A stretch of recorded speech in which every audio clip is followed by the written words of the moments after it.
కాబట్టి దేవుని యొక్క వాక్యం చూసినట్లయితే పరలోక సైన్య సమూహము చదవము ఒకసారి. వెంటనే పరలోక సైన్య సమూహము ఆ దూతతో కూడా నుండి సర్వోన్నతమైన స్థలములో దేవునికి మహిమయు ఆయనకి ఇష్టమైన మనుషులకు భూమి మీద కలుగుగా. ఇప్పుడు చూసినట్లయితే చాలు, ఆయనకి ఇష్టమైన మనుషులకు భూమి మీద సమాధానం. ఇప్పుడు మనకి ఏం కావాలి? యేసయ్య పుట్టాడు, ఆయన మన కొరకు లోక పాపములు మోసుకొని పోవు దేవుని గొర్రె పిల్లగా ఆయన మన మధ్యకు వచ్చాడు. భూమి మీద ఆయనకి ఇష్టమైన మనుషులకు సమాధానం. మరి దేవునికి మనం ఇష్టంగానే ఉంటేనే మనకి సమాధానము, సంతోషము అన్నీ కలుగుతాయి. లేకపోతే దేవునికి మనం ఇష్టంగా లేకపోతే భూమి మీద సమాధానం మనకి ఉండదు. కనుక పరలోక సైన్య సమూహము యేసయ్య ఈ లోకంలోనికి వచ్చాడని పరలోక సైన్య సమూహము అక్కడ పెద్ద స్తుతిగానాలు చేసుకుంటూ మరి అక్కడ సంతోషంగా ఉన్నారు. అలాగే భూమి మీద యేసయ్య పుట్టాడు, పాపులను రక్షించటకు క్రీస్తు యేసు ఈ లోకంలోకి వచ్చాడు. కనుక ఇక్కడ ఎవరైతే పాపములు విడిచిపెట్టి దేవుని తట్టు తిరుగుతారో, ఒక పాపి రక్షింపబడుట దేవునికి ఎంతో సంతోషకరము. పరలోక రాజ్యములో దేవుని దూతలో యేసయ్య పుట్టాడని ఎలాగైతే పండగ చేసుకున్నారో, ఎలాగైతే మరి స్తుతిగానాలు పాడారో, ఒక పాపి రక్షింపబడుట కూడా పరలోక రాజ్యంలో అదే పండుగ జరుగుతుంది. పరలోక రాజ్యంలో పాపి రక్షింపబడినప్పుడు అదే పండుగ జరుగుతుంది. ఇప్పుడు యేసయ్య పుట్టాడని అక్కడ స్తుతిగానాలు ఎలా జరుగుతాయి? పాపులు కూడా, పాపులు యేసయ్య బిడ్డలుగా మనం తిరిగి జన్మించినప్పుడు పరలోక రాజ్యంలో దూతలు మరి పండగ చేసుకుంటాయని దేవుని వాక్యం సెలవిస్తూ ఉంది. ప్రియమైన దేవుని బిడ్డలారా, ఆయనకి ఇష్టమైన మనుషులకు భూమి మీద సమాధానం కలుగుతాడంట. అందుకని మనం దేవునికి ఇష్టమైన వారిగా ఉండాలి. తర్వాత మనము మన గురించి కూడా యేసయ్య అంటే యేసయ్య పాపము లేకుండా ఆయన ఈ భూమి మీదకి వచ్చాడు కూడా అక్కడ పండగ చేసుకుంటాం కదా. మనం కూడా పాపక్ష పొందినప్పుడు దేవుని పరలోక రాజ్యంలో పండగ జరుగుతుంది. అది మనం ఆయనకి ఇష్టంగా జీవించినప్పుడు దేవుని దూతలు మన దగ్గర నుంచి సమాచారం పట్టుకెళ్ళి దేవునికి చెప్తారంట. దేవునికి చెప్పినప్పుడు ఆ దూతలు చెప్పినప్పుడు దేవుడు మన యందు కనికరపడి మనకి ఏ సమస్య ఉన్నా ఆయన సమాధానపరుస్తాడని దేవుని వాక్యంలో సెలవిస్తూ ఉంది. యోబు గ్రంథము 33వ అధ్యాయము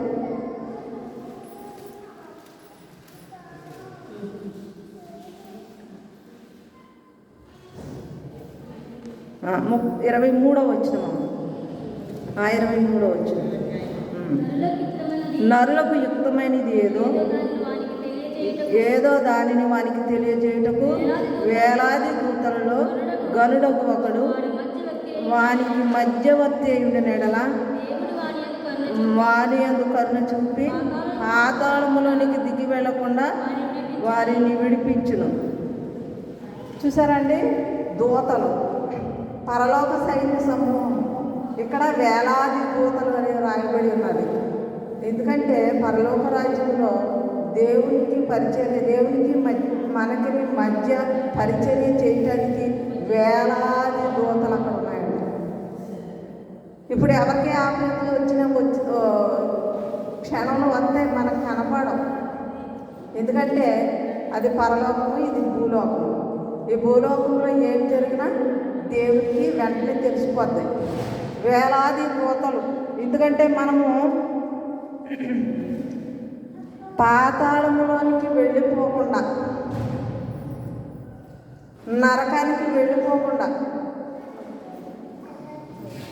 ఈ వేలాది దూతలు మనకు పరిచర్య చేయడానికి సిద్ధంగా ఉన్నాయి. అందుకని భూమి మీద మనము దేవునికి ఇష్టమైనగా ఉన్నప్పుడు ఈ దూతలు ఏం చేస్తాయంటే మన దగ్గర నుంచి సమాచారము తీసుకెళ్తాయి.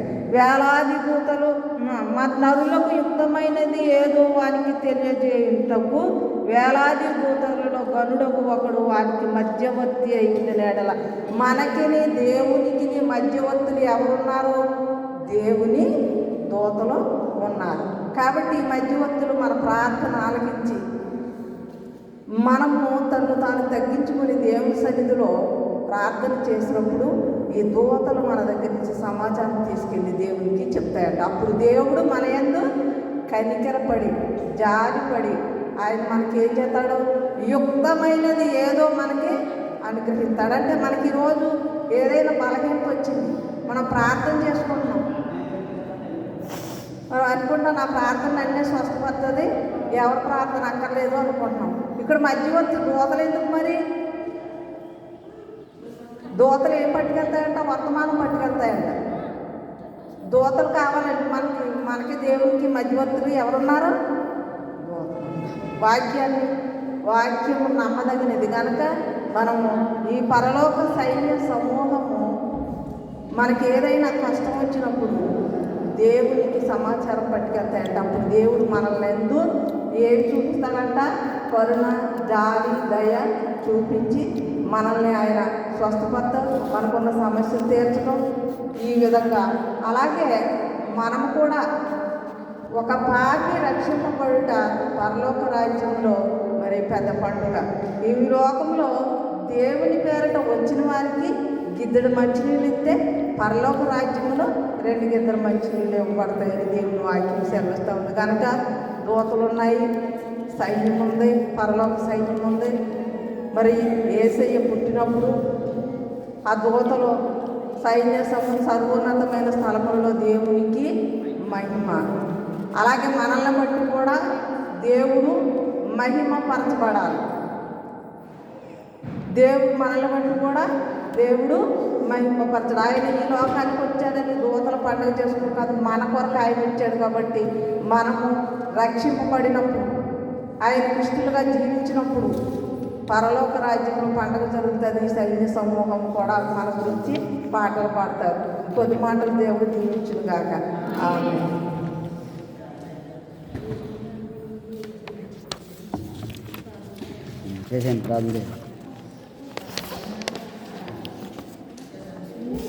టైం వేస్ట్ చేయక గుమ్మరండి స్పీడ్గానే.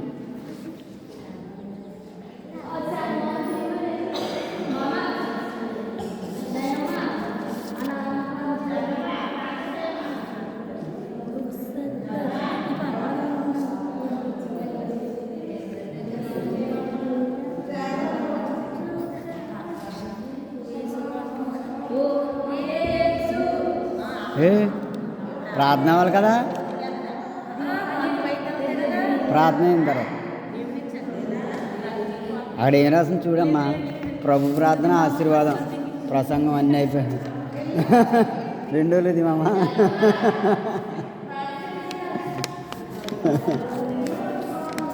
చూడండి, మీరు ఫాలో అవ్వండి ఇది.